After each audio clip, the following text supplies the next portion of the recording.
Hello, this is Nicolai.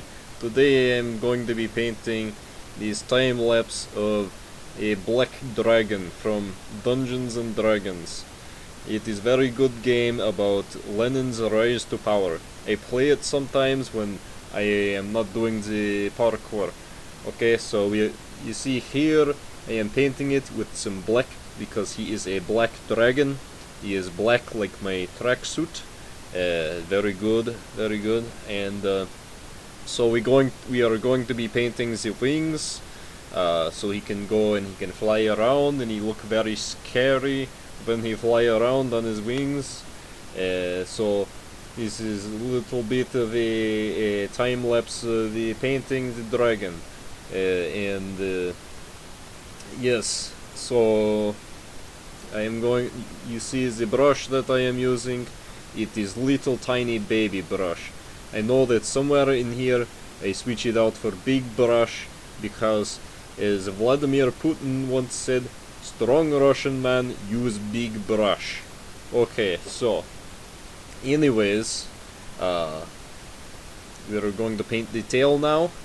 It is looking very good and is starting to look a little bit more complete, and yes, it's very good.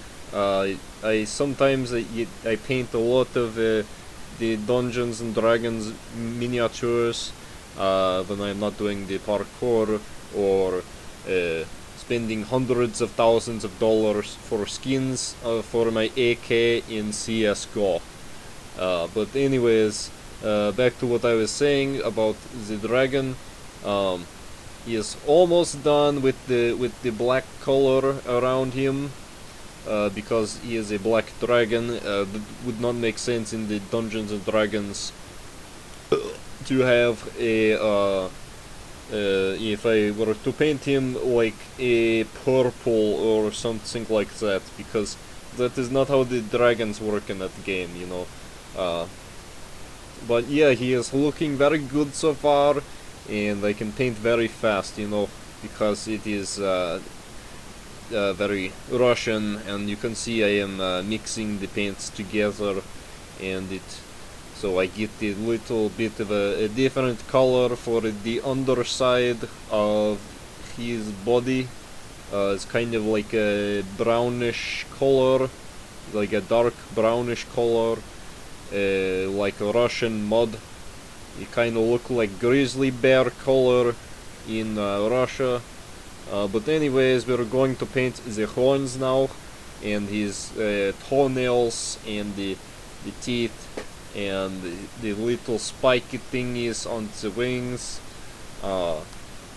Yes, it's very good. And now we're going to put a little bit of a red color in his mouth, but sometime I like to get a little bit sloppy with the red, because it make, you know, this dragon, he is a scary guy, you know. Maybe he look like his teeth get a little bit red, like he have the blood all over his mouth, and it, you know, he's a scary guy. He look like he take big bite out of a big piece of meat or a person, and you know, he probably ate somebody at some point. So I like to get a little bit sloppy with the teeth.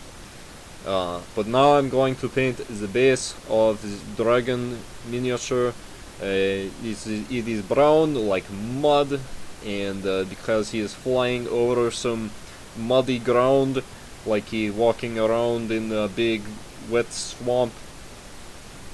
Yes, it's very good looking so far, and here is the picture of what he looked like when he finished, and it was going pretty fast, but as you might be able to see pretty soon, that his eyes, I use a different color of red around there than in his mouth. But yes, that is my dragon.